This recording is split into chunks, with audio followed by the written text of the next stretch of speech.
Welcome back to Morning Live. March is Nutrition Month, and this year's theme is Nourish to Flourish. Here with more is registered dietitian Michelle Jaelin. Thank you so much for being on the show today. Thank you so much for having me. So this is a fun theme, Nourish to Flourish. What does that mean? Yes, so nutrition goes beyond just physicals, because we tend to always think about nutrition, what it can do for our bodies. But nutrition is also influenced by our families, our culture, and also things like budget, time constraints, as well as cooking skills influence why and how we eat, what we eat. Oh, absolutely. I'm not a great cook, and that definitely influences what I am able to prepare for myself. Yeah, and that's great that, recognizing that. Like, so then how can we make something simple and something easy and for you to do? So over here, we can get started here. So I have a recipe. It's barley egg fried rice with chickpeas.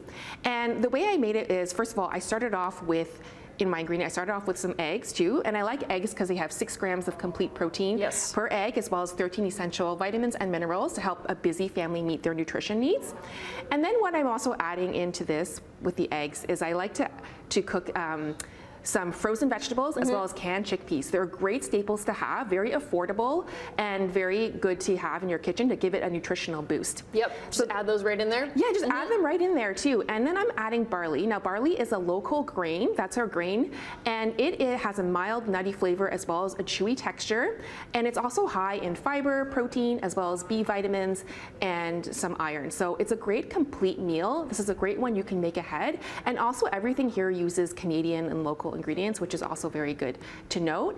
And you can also make barley ahead of time and use it in recipes later because it does take longer to prep.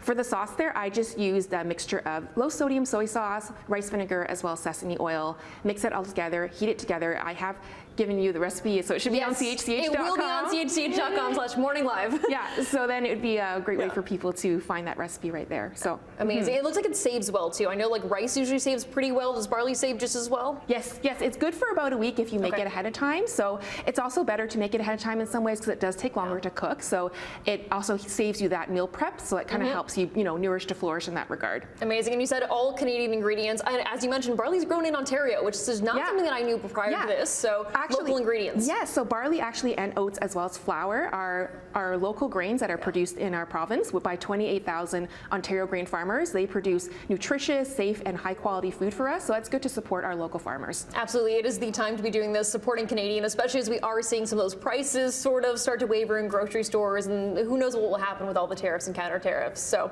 good, lovely Canadian content. Yes. What about some snacks? So we have a nice snack cake here. It's an oatmeal snack cake, and this was influenced by my family nutrition-wise because my aunt gave me a recipe and I kind of tweaked it to make it my own. So I'm using oats here, and I love oats because they're high in soluble fiber, which helps to lower your LDL cholesterol, but also helps to balance out your blood sugar levels. So I prepared my oats with some water there to set them, and then to my wet ingredients, I also added my sugars, my butter, as well as eggs again, which are such a versatile ingredient because they go in the snack cake, but also in this barley recipe, and they're also fresh going from the farm to store in only 4 to 7 days. So that goes all together and mix it together. And then what I often do is you can also add things like chocolate chips or nuts or raisins, whatever you like to make it your own. Make it an extra little sweet treat. Like a little sweet treat. It's a very good snack cake. It goes very well with coffee or tea, so it's good if you're having like an afternoon tea. And then what I've done is I baked it in the oven for 35 minutes at 350 degrees, and then it should come out to you. It's a nice snack cake to have that you can just enjoy. With your coffee, maybe. With your coffee, or also even for like breakfast if you like. So. Is this so? How long in total would something like this take? Is this more of a weekend activity, maybe?